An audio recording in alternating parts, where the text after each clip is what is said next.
pessoal, meu nome é Natália, eu sou mestre e doutora em Genética e Biologia Molecular. Atualmente eu sou pós-doutoranda no Laboratório de Genética Mitocondrial, sob a coordenação da professora Nádia Souza Pinto, no Instituto de Química da USP. Sejam muito bem-vindos à aula de síntese translesão, que faz parte do curso de resposta a danos no DNA. Esse curso é oferecido pelo Laboratório de Reparo de DNA, sob a coordenação do professor Carlos Menck, onde eu fiz meu doutorado e meu primeiro pós-doc.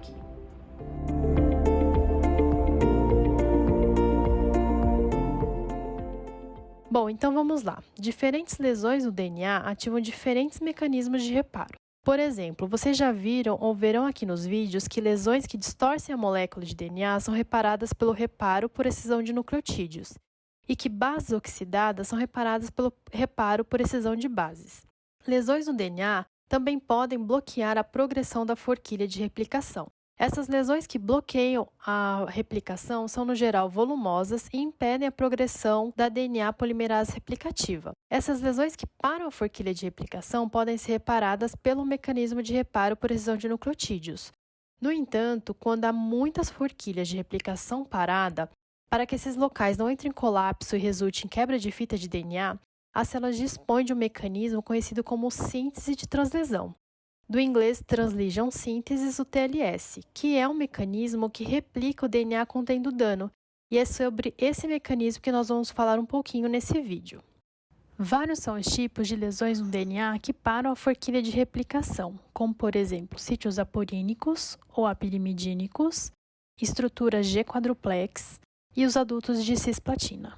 Em especial, nós temos os dímeros de pirimidina parando a replicação do DNA. O DNA é uma molécula grande que normalmente absorve a energia. Então, ela ganha energia quando é atingida por um fóton de luz UV e libera rapidamente essa energia em forma de calor. Durante esse tempo após o DNA absorver a energia e antes de dissipar o calor, ele fica no estado de energia mais alto e é mais reativo. Com isso, o DNA pode reagir de algumas formas. A mais comum é a fusão de dois pares de base. Se houver pirimidinas adjacentes, os anéis delas podem se fundir. Essa reação é possível devido à proximidade dos anéis e ao alinhamento de suas simetrias.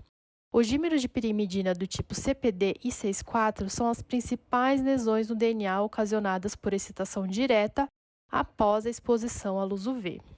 Lesões volumosas, aqui representadas por essa estrela, bloqueiam a progressão das polimerases replicativas, levando então ao que se chama de estresse replicativo. Enquanto essas polimerases estão paradas na lesão, a progressão da helicase não é interrompida. Como resultado, a helicase continua a desenrolar o DNA parental, enquanto a DNA polimerase replicativa está parada.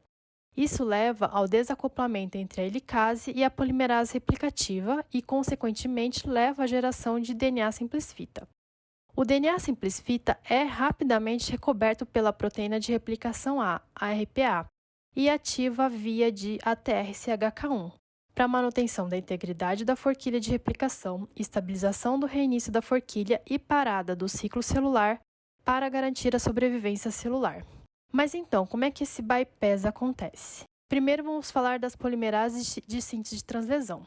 Assim como as polimerases replicativas, as polimerases de TLS possuem essa estrutura de polegar, dedos e palma. No entanto, elas possuem adicionalmente um dedo pequeno que provavelmente auxiliam na estabilização dessa polimerase no DNA danificado, além de possuir um sítio catalítico maior que a da DNA polimerase replicativa, fazendo com que ela acomode melhor a lesão para realizar o bypass. O fato dela ter esse sítio catalítico mais relaxado faz com que ela tenha menos contato com o DNA, fazendo com que a DNA polimerase possua uma processividade e fidelidade diminuída. Essa baixa processividade e fidelidade faz com que essas polimerases de TLS sejam mais mutagênicas e percam a atividade de exonuclease profluid 3' 5'. Existem pelo menos 11 DNAs polimerase de TLS dividido em 5 famílias. No entanto, aqui nessa aula, nós vamos focar apenas na TLS realizada pela DNA polimerase ETA. Aqui nessa figura, temos como exemplo uma lesão no DNA ocasionada por luz UV. Um ponto importante do mecanismo de TLS é a monobictinação da proteína PCNA. A PCNA é um anel capaz de circundar o DNA trabalhando como uma abraçadeira. Durante a replicação do DNA não danificado, ela trabalha como um fator de processividade, abrigando as DNAs polimerases replicativas, na fita lead e na fita lag. Além da replicação, a PCNA está envolvida com as vias de reparo de DNA, remodelamento da cromatina, controle do ciclo celular, apoptose e expressão gênica. Ela pode interagir com muitas das proteínas de TLS, e essa interação é essencial para a atividade das polimerases de síntese de translesão. Para que a PCNA perca afinidade pelas polimerases replicativas e passe a ter afinidade pelas polimerases de TLS, ela sofre uma modificação pós-traducional, que é a adição de uma molécula de ubiquitina num processo chamado de monoubictinação. E como esse mecanismo começa?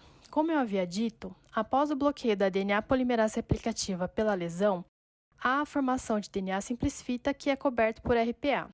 A associação de RPA com DNA recruta as proteínas RAD18 e RAD6 para adicionar uma ubiquitina na lisina 164 de cada uma das 3 subunidades de PCNA, para que PCNA passe a ter afinidade pelas DNAs polimerases de síntese de translesão. A DNA polimerase ETA, a POL-ETA, é sem dúvida a mais conhecida DNA polimerase de TLS, uma vez que mutações no gene da POL-ETA combinam no desenvolvimento do xeroderma pigmentoso variante. A POL-ETA pode fazer o bypass de vários tipos de lesão, como por exemplo UV, adultos de cisplatina, lesões geradas por estresse oxidativos e sítios AP. Como ela tem baixa processividade, assim que ela completa o bypass da lesão, ou seja, assim que ela faz a replicação do DNA contendo o dano, a PCNA é desubiquitinada e a polimerase replicativa volta a replicar o DNA após a lesão. A TLS é um processo muito importante do ponto de vista mutagênico, porque as polimerases dessa via de tolerância podem realizar o bypass de maneira livre de erros ou propensa a erros. Ou seja, ela pode inserir a base correta frente à lesão ou a base errada gerando uma mutação. O que vai determinar a fidelidade do processo é a natureza da lesão e a polimerase que está disponível para fazer o bypass. Com relação aos danos por luz UV, a polimerase ETA é a polimerase que consegue fazer o bypass com maior fidelidade. Como eu havia dito, a POL-ETA é tão importante no bypass desses danos que mutações na polimerase de TLS resultam na doença autossômica recessiva rara, conhecida como xeroderma pigmentoso do grupo variante. Esses pacientes têm um fenótipo mais brando que os pacientes mutados nas proteínas da via de NER, que apresentam o xeroderma pigmentoso clássico. Esses pacientes apresentam, no geral, altos índices de câncer de pele em áreas expostas ao sol, como o rosto, pernas e braços. E como podemos verificar nesse gráfico, a população normal não portadora do xeroderma pigmentoso pode apresentar os primeiros tumores de pele acima dos 40 ou 50 anos, enquanto que pacientes com xeroderma pigmentoso apresentam os primeiros tumores ainda na infância.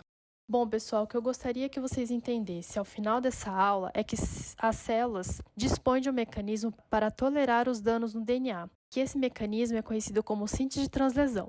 E que esse mecanismo não é um mecanismo de reparo, e sim um mecanismo capaz de replicar o DNA contendo dano. Gostaria de agradecer muito a atenção de vocês, e caso tenha ficado alguma dúvida ou vocês queiram saber mais sobre o assunto, é só entrar em contato comigo através do meu endereço de e-mail. Tchau, tchau!